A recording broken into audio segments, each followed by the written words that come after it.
Hey, welcome to this week's edition of 26 Minutes With. We're going to try and be 26 minutes. We're warning you, it might be a little long.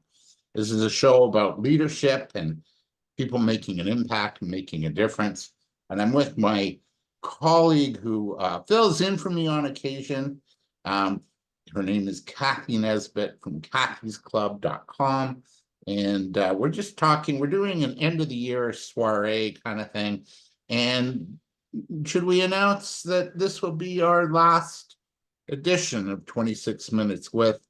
We're going to move into a different direction in the new year, and so for those that follow us and sometimes watch us, we really appreciate it, and we wish you a happy and healthy new year ahead. So yeah, Cathy, without further ado, let's get started.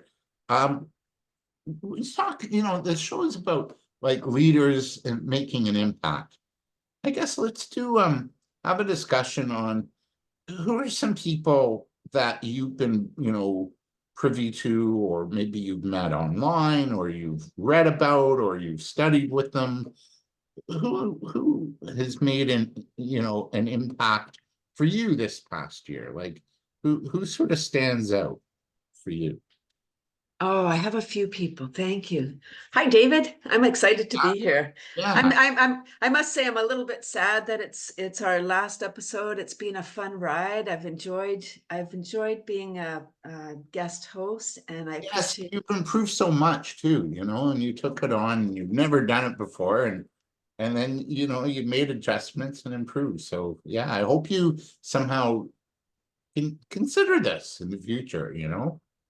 Well, I love talking, Chatty Cathy. Yeah. Yeah, so just thank you for the opportunity and trusting in me and yeah, asking me to be a part. Yes, and I'm in. So, who has inspired me? I would like to go back to 2020. Since the big shutdown, I've taken a deep dive into healing and energy work. So, who has inspired me? I'm going to throw out a couple of names and then I'll talk about them. Yeah. First one is Donna Eden. Um, and I'll say Dr. Sue Morter. Yeah, so I'll talk about those two.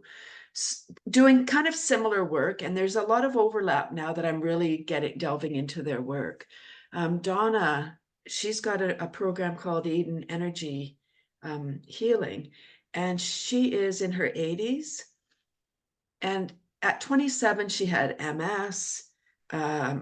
I don't know, allergy, a whole host of illnesses. She had a crappy life, and she could see energy. She could see the energies and kind of thought everyone, people that can see energy think that everyone can see what they see.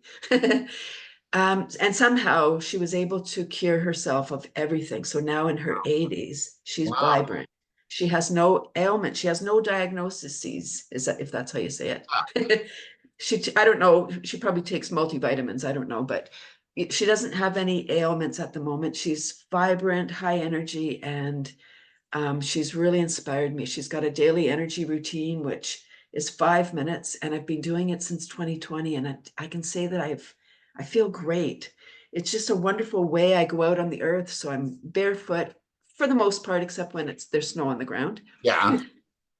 So I'm earthing, getting the earth's energy. And then I do this little routine. It's part Qigong, part tapping, brain gym. It's just a whole combination of things to get your body in alignment for the day. So Donna is a huge, and I just applied to speak at Eden Fest in September. So fingers crossed, I'm accepted to do laughter yoga at Eden Fest. That's my goal for 2024. Yup. And the second one is Dr. Sue Morter. She wrote a book called Energy Code. And it's energy work. We are all energy. And so it's about breathing, a certain way so that you get that funnel breathing or tunnel breathing where you're breathing down the center tube. And then it's like a fountain where the energy goes out and around and up and around, and it just cycles around out to the universe and back in. So I'm just learning. I'm really just have been introduced to Sue Morter, and I'm loving what she's doing. She does a monthly meditation Mm, It's global, and she gets around, I don't know, between 5 and 10,000 people. mm. And you know the power of meditating as a group or doing anything as a group, the intention, and oh, it's just so beautiful. So those two ladies. Okay. And for me, I would say Dr. Benjamin Hardy, who co-authored 3 books with Dan Sullivan of The Strategic Coach. But he's really all about personal growth and being all you can be. And he's a psychologist. He's a real big on entrepreneurs and the entrepreneurship journey. So I really like him. He's got a YouTube channel, and I buy his books on Hay House. So there's an alignment there, and I really like him. And then the other person I like to follow is of course Kyle Cease. And he's also really big on healing and connecting with our inner traumas and our patterns and letting them go, in a yeah, I just wish more people would tap into him, because I think we'd have a different, planet to live on if we did. So those are my 2 favorites. And I've introduced you to Kyle. You've introduced, well, I knew about Dr. Sue Morter, but you've sent me some information that she's put out. So I really appreciate that too. I think there's overlap in all of this work, and there's no magic bullet, there's no one thing for anybody. So I think by introducing these different names, doing similar work, just helps, because we can hear a message Hmm. and not really hear it or not really get it. Just say, oh, yes, I hear you. But then when we hear it a second time, we may be more ready. We've heard it once already. So we're kind of, our energy raises up, where our awareness becomes more open. So when we hear it the second time, more is able to pour in, and we can get the message easier. Has that been your experience, that you've heard something and then you hear it a second or third time, and then you get it? Oh, I get it. Yeah, or it's said in a different way. Like I like doing Sue's end of the month Wednesday meditations. And so and Kyle Cease does meditations too. They're so we're meditating, but they're very different in their approach. Very different. Yeah. Yes, but similar, right? It's all about energy. Like we've heard, everything's energy, and energy can't be created or destroyed. If that's the truth, the energy that we have just moves around. So when we're feeling stuck, there's something happening. It's just an energy block. Emotion is energy in motion, Yeah. or not, right? Like when we're feeling sad, anxious, frustrated, all of those kind of low vibrating energies are just something's in the way of the flow. We even talk about things in electrical terms, like the flow, the currency, the static. It's fascinating. I just feel like, for me, the lights are going on. My antenna's getting tuned. Yeah. Yeah. Um, Next question. We're talking about leader. Are we complete this one, or I think so. Yeah. so here's my next question. Um, Global leaders, politicians, is anybody standing out for you? Because I don't know about you, but I just nobody is standing out for me at all, in terms of on the global stage. Like there's no leader that I'm going, wow, they've got it together. They've got a vision. They're compelling. Like, how do you feel? Who do you feel is, making an impact, making a difference? Wow. Yeah, that's Oh, interesting. As you were posing that question, the first politician that came to mind was Mike Schreiner. Not global, maybe not global, leader of the Ontario Green Party, so provincial politics even. He is a man of integrity. I've been following Mike for some time, and he is doing good work. On the global stage, though, you know, that question, I wasn't quite involved in politics for some time. And earlier I would have said there were people that were standout. There were some great leaders. And today, yeah, I feel a little bit heavy in my heart that there doesn't seem to be any political leaders that are coming to mind. I'm hopeful that they're out there. And I really do hope, David, that people go into politics thinking, I'm going to make a difference. And Mm, then they get corrupted or something yeah, happens. yeah, yeah, yeah. Do you think that's what happens? I hope so. I mean, I suspect that sometimes, you know, it is a position of privilege. It's not everybody that could be the president because you need to have the education. You have to come from, you have to have influence, you have to have connections. And if you come from, you know, a lower economic status, you may not have what it requires just because you don't have the connections. It is who you know. Yeah. So they get corrupted, is what you're saying. Or Well, so, I'm saying that they're in a box and they don't know any different. They just know their box. That you can only come from your own perspective. So if you've never lived on the other side of the tracks, you don't know that life. so what would need to change, do you think, moving forward? We need to break down the barriers, the barriers to access for people to be able to improve their lives through maybe education or through knowledge, because I'm not talking about the education system that we have, that it's perfect, but if we don't have education, if we don't have knowledge, then we can't put that into action Yeah. because we just won't even be aware. Do you think we have to shift the system? Like change the whole system, the political system? Like how do we eradicate the corruption and the greed in it and the money that changes hands for favors? How do we what needs to happen? Well, we need less structure, but without structure, then it seems chaos may ensue. But right now, the rules that are in place are the barriers that are preventing people from changing anything. When the people get into power, I mean, even just, you know, politicians make all kinds of promises when they're running. They can say whatever they want, what they think the people want to hear to get them to vote for them.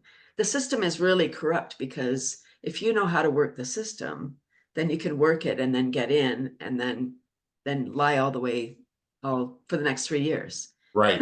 You know, I saw an article last week in the news, and not that I've watched the news, but it was just I think it was posted on my YouTube feed, and it's the liberal government is getting ready for the next election, and they're going to paint Pierre Poilievre, the leader of the Conservatives, as a Donald Trump type character, right?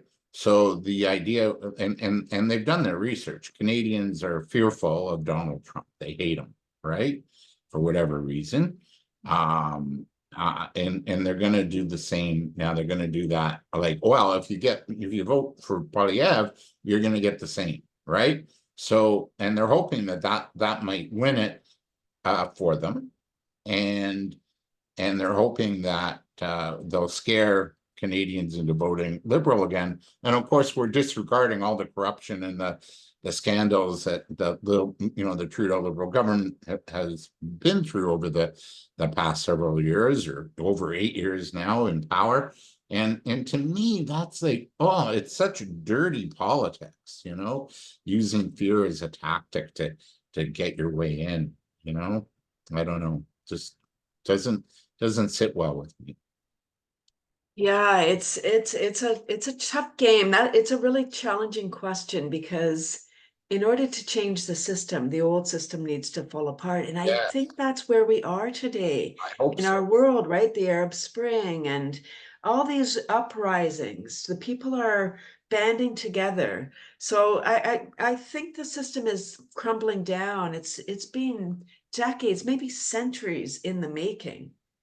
It's not coming down over a weekend, No, no, right? One protest isn't going to tear it down. no, and you go back to Roman times, and the corruption there and how they treated people, and It goes back eons and you know, millennia, like centuries. And yeah, it's not something that's gonna change overnight, even though we'd like it to, you know? Yeah.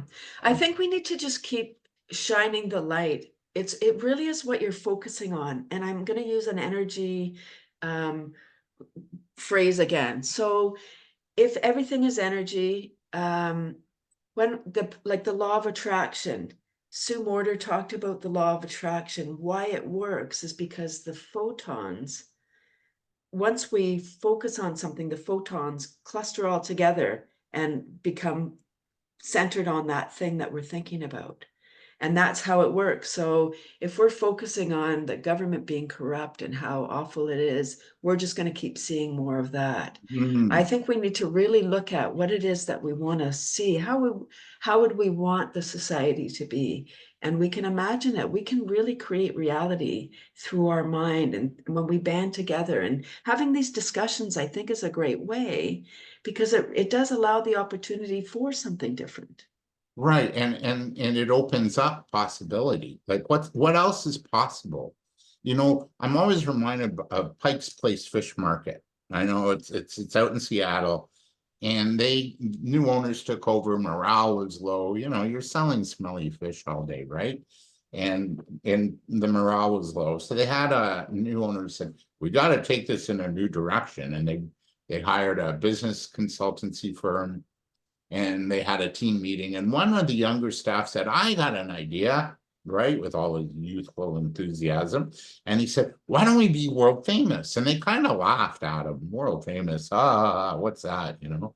And then they thought about it and they said, well, yeah, let's consider that. What would it take for us to be a world famous fish market? And they totally revolutionized how they did business. And to this day, they're still, you know, Pike's Place Fish Market, world famous. So it's the level of service and the engagement with the customer.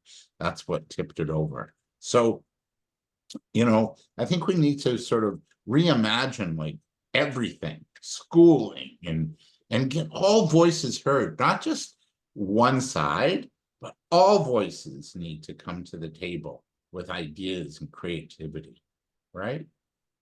Yeah, we need to, because the last few years have been challenging. There's a lot of apathy out there. I don't know if you've Yeah, experienced that, yeah. right? The young people are feeling hopeless. So I think we need to gather that spark up again so that we can bring the light up. So if you're feeling hopeless, you can't even see past, you can't even see to the afternoon like what you're going to do. We need to have a vision of, wow, it's going to be so great and we're all going to be kind of in this together, because we are. And when we lift each other up rather than judging everything and tearing everything down, why are they doing that? Whenever we ask why somebody is doing something, we're judging them. We're blaming too. And we're right. We need to just look inside. If we can just row our own boat and everybody, just be nice. And I know it sounds so simple. It's just a word, but it's a word that matters. When we're kind and we're helpful and we see other people for people, like really see them, not just like, homelessness is on the rise. Instead of just crossing the street so we don't have to face that person, what about if we stop and we say hello? What if we say, how are you today? I see you there. Maybe not asking them how they are, or maybe, you might not be ready for the answer.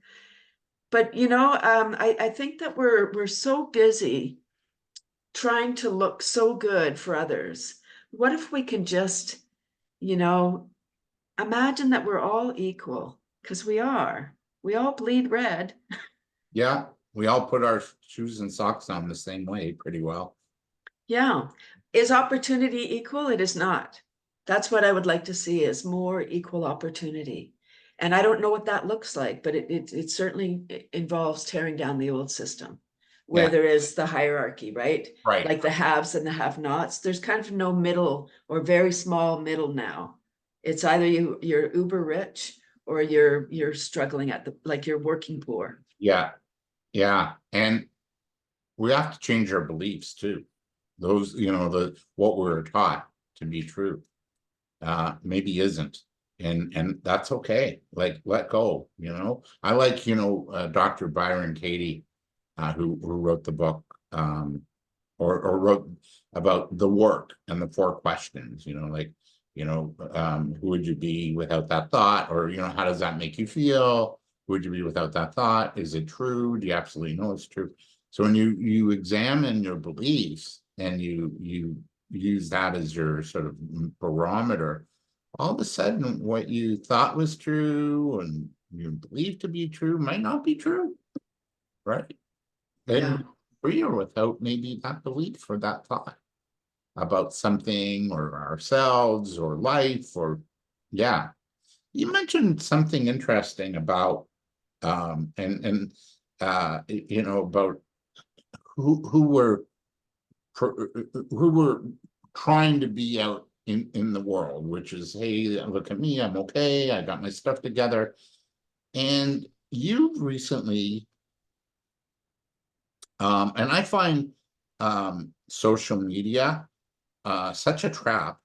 Mm.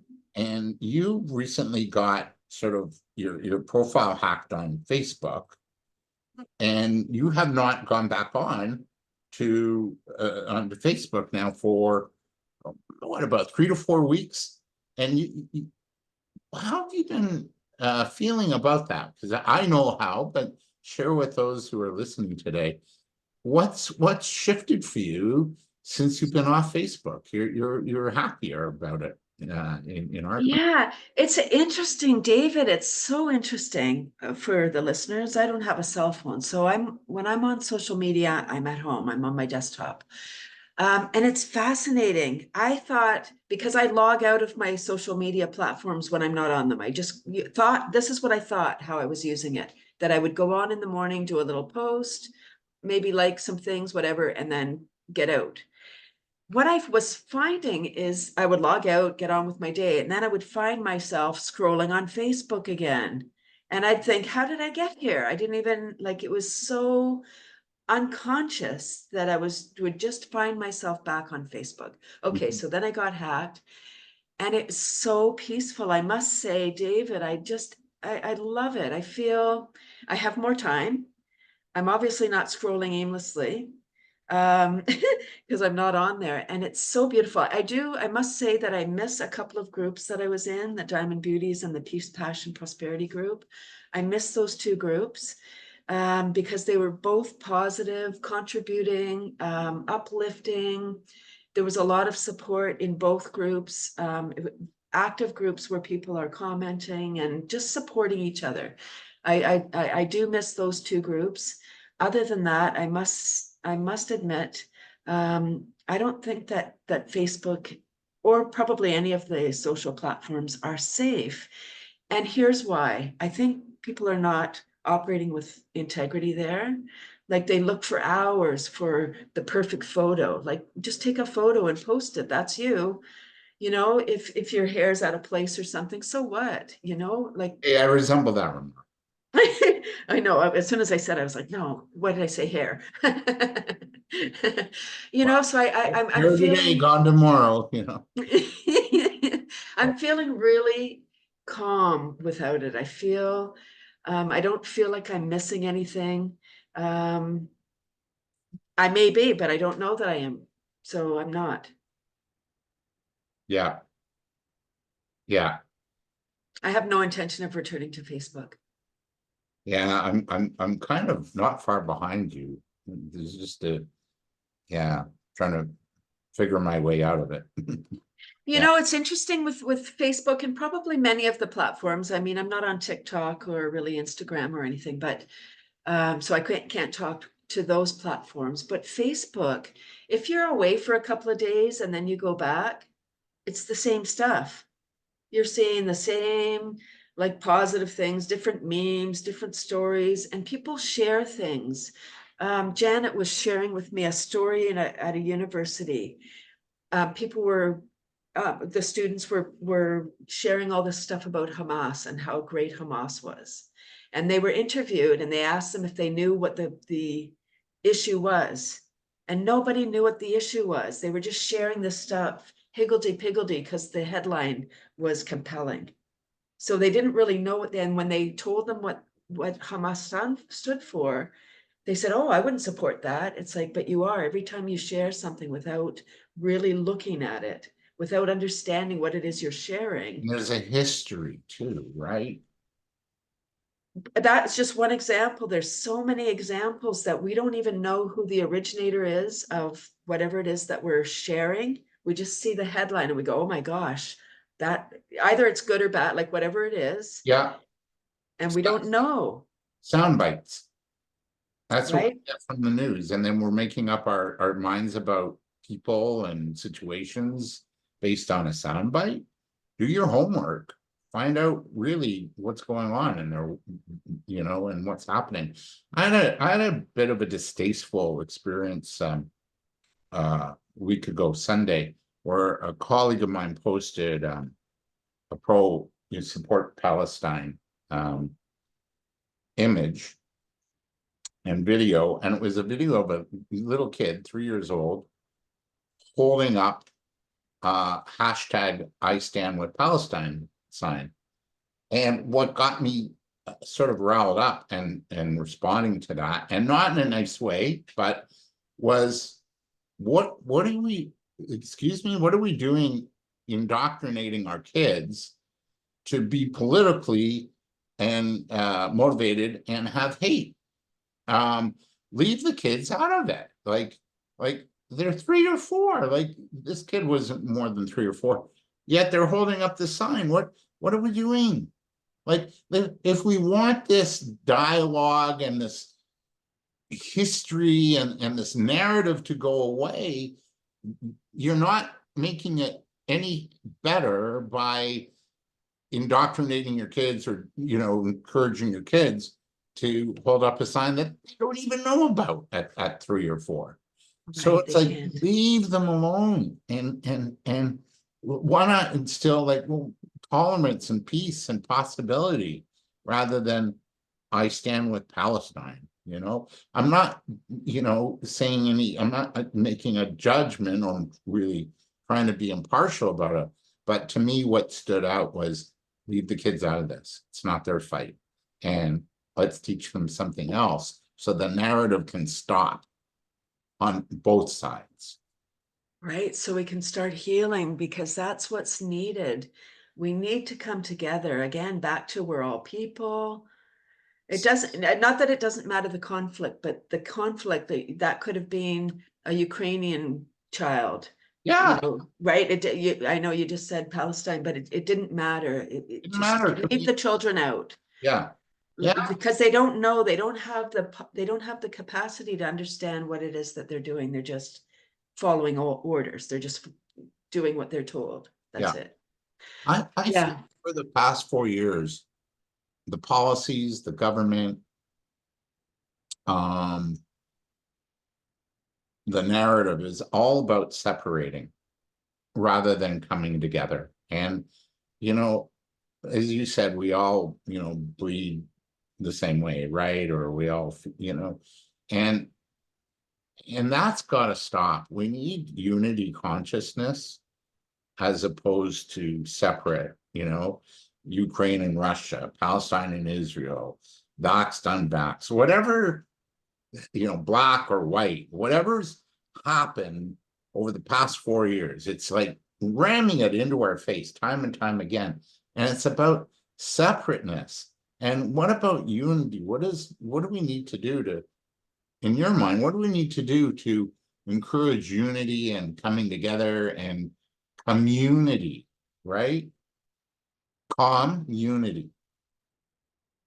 Yeah, I'm not sure how we get out of this, because it's really generational. Just like one generation goes into the next and the hate continues and just exacerbates. I don't know I really don't know how we're gonna get out of, like, I totally believe that world peace is possible. I believe that in my DNA, and I believe it's possible in my lifetime. I really believe that.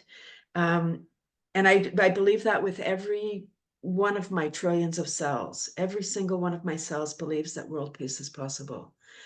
And I may be delusional, I'm not sure, but I really believe that it's possible. And if I believe it, and then I'm talking to somebody else, and then they believe it, the two of us believe it together, it's like lighting one candle. It does take away the dark. One candle, there's no dark. Two candles, more dark, more lightness, on and on. And I think that's how it's got to go, is from the grassroots, from the ground. We got to say enough is enough.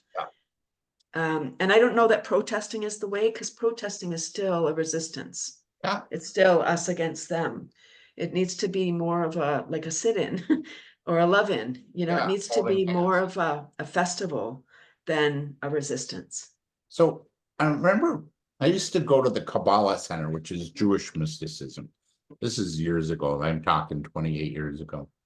It was a little too much for my likings, but I enjoyed it. And I remember the rabbi, the head of the Kabbalah Center, Rabbi Berg, Philip Berg, and he said, the only way we get peace, like in the Middle East, is when a Muslim woman cries for an Israeli family that got hurt or killed, and an Israeli mother cries for a Palestinian family that got hurt or killed.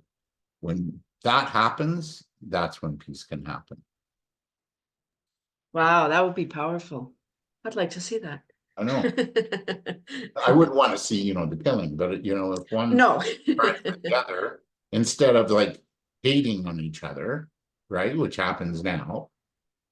What's the narrative in American universities, from the river to the seas, like get rid of Israel and Jews, whatever. So it's like enough, enough. Yeah. Feel better after? Probably not. Maybe, I don't know. Who knows? The trauma just gets deeper, right? We just hurt and hurt and hurt. If we can remember why we came here, like we came for a reason, if we can tap into, like, stop and be quiet for a moment. And I think that's where meditation and just stillness and, just being silent for a while, just thinking, what did I come for? If we keep on asking, what am I here to do? It certainly isn't to wipe out the other. That would not be the answer that would come to you. If we really tap into the universe or God or source, whatever you want to call the power, and we ask, what did I come for? What am I here to do? Who am I here to be? We would see that we're all part of this giant mosaic. It's a giant jigsaw puzzle. And once we get that all done and we're all playing our part and we're all our piece, boom, then wow, it's going to be an incredible, beautiful picture, colorful, right? Because we're all different. We're all individual. Our voice is different. Our fingerprints are different. Everything about us is different. But it's the same, right? We're just here in a body. This is just our earth suit. Yeah, we are. And you don't wake up going, oh, I'm gonna kill this person today. I don't know, whatever. Something definitely goes wrong somewhere along the line, if that's your goal in life for the day, Yeah. I've had a vision for years that I wanted to have like a global event. It's called Hands Across the Globe, and have 5 minutes of everybody holding hands, as many people, in your neighborhood or wherever you live, maybe it's just your neighbors or your family, and we stand outside our houses holding hands with whoever's there, and we have 5 minutes of silence, just quiet on the planet. No noise, no music, no news, no posting, quiet. Yeah, I could just imagine it, actually. And I've thought about like doing something to make that happen. And then I always go, yeah, but who am I to do that? And then now I'm thinking, who am I not to do that? If not you, who? Yeah, if not you, who? And if not now, when? Yeah. Because time is running out. I mean, for humanity, if we don't do something, humanity will perhaps end. Yeah. The planet will be fine. Don't worry about the planet. No, I'm worried All about. will be well, Yeah. but it may be, we may come to an end if we don't smarten up. Yeah. And I don't know if we're smart enough. Like we have this frontal lobe. I'm just not sure that we're using it to the capacity that we're able. I love that idea, David. It's so beautiful because again, back to the energy. When we're holding hands, the energy from me is like you're getting my energy, I'm getting yours, right? And there's like a little wand thing that you can prove that we're energy. One person in a circle holds one end and then everyone grabs hands. And when the last person they grab that thing, it lights up. Oh, wow. Okay. Right? Because the current. So that, Mm, oh, you've never, yeah, they do that at conferences sometimes. And it's okay. so powerful because we are energy and we know we're energy because we've all walked into a room where somebody's having a bad day and it's like, ooh, someone's having a bad day. You can feel it. You can cut the energy with a knife. Or somebody's like euphoric, somebody won the lottery or something, and it's like, oh, somebody just got engaged or right? Somebody had good news. And so it's energy. And so if we are energy because when we're feeling low energy, we better get up and move around because we have trillions of cells and they're all individual entities. So get up and move around and get some oxygen into all those cells. And wow, all of a sudden you feel better. Like walk around the living room or go for a walk around the block or Or just go dance. there or I dance. I put on music like everybody dance now. Do, Or I put on Kiss. I want to rock and roll all night and party every day, right? And try not to dance to that. It's fun. Right. So it's energy. So what we focus on. So if we're focusing on, oh my God, there's so much, look at all the things going wrong, we'll be shown more of that. Yeah, When we look around and we're like, oh my gosh, what an amazing day. I wonder what miracles will happen. And I remember we talked about this before. I heard a thing in a conference that the opportunity of a lifetime happens every week.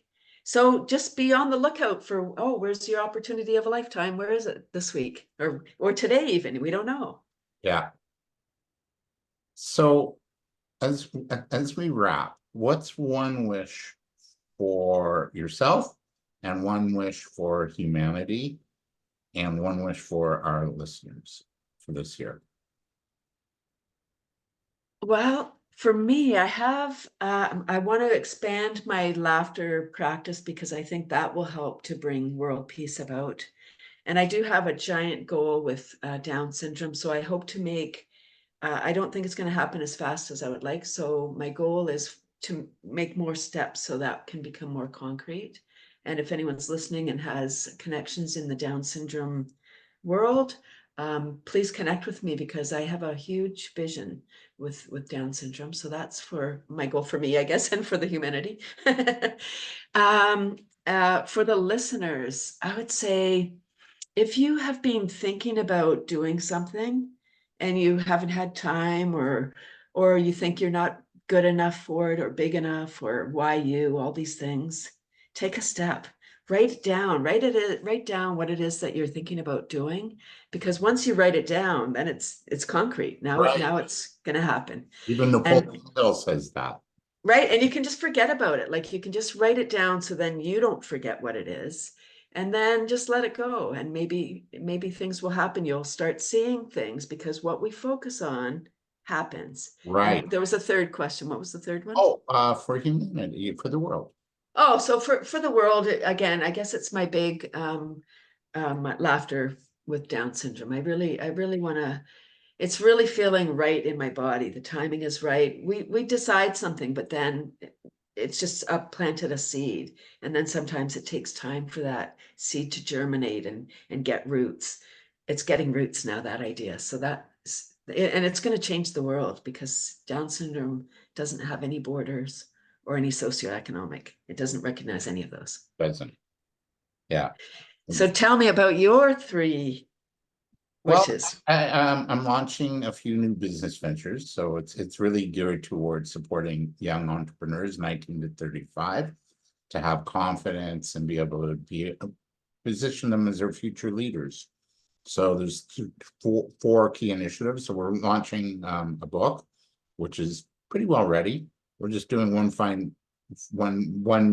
comb over. And then the book is about living a really good life, and in a life of balance and harmony and peace and abundance. And then with it are training programs. And then I'm also creating a membership site for youth entrepreneurs. And we're moving away from this podcast into more of a radio show podcast in the new year for youth entrepreneurs called The Big Venture Zone. So, yeah, so I'd like to see that. And I think I'm gonna have to work on that big vision of mine of having hands across the globe.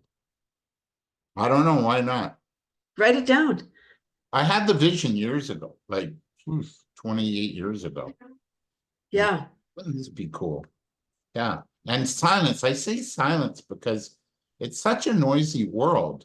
And if we could just connect with each other and feel and listen and stop for 5 minutes, like, can you imagine like silence across the globe? And cool. Yeah, that's beautiful. Oh, David, I think that's a wonderful way to wrap up our time together. It's so beautiful. Thank you for stepping in and being willing to risk. Thank you for some great interviews, you know, and yeah, and thanks for your friendship. My birthday twin. We share a birthday, Cathy and I. We're both born November 4th. She got the looks, I got the personality. I think we did well in both departments. We did. Thank you, David. Thank you so much. Shameless self-promotion. Where do we reach you? Yeah, I would love for people to come to my laughter club. I know you didn't say an offer, but I do have a free Tuesday club, 9:30 a.m. on Zoom, 30 minutes of super fun self-care. Come to kathysclub.com and all the details are there to register. Yeah, and it's free 9:30 a.m. Eastern, so New York or Toronto time till 10. And you'll have fun and laughter. And what a way to sort of make your week better, right? Yeah. Absolutely. Oh, it's a great way to start your day. It's so beautiful. Yeah. And you can connect with me at yourbigventure.com and check out what we have going on. There's more to come. And I so appreciate this. Happy New Year to all our listeners and colleagues and people that are engaged. And we're still going to be doing a podcast. We're just taking a break and we're reformatting. So definitely, we're not gone. We're just recalibrating. Okay? Stay with us. Yeah. Thanks, David. Thank you, Cathy. This was great. And many blessings to all those following and listening and tuning in.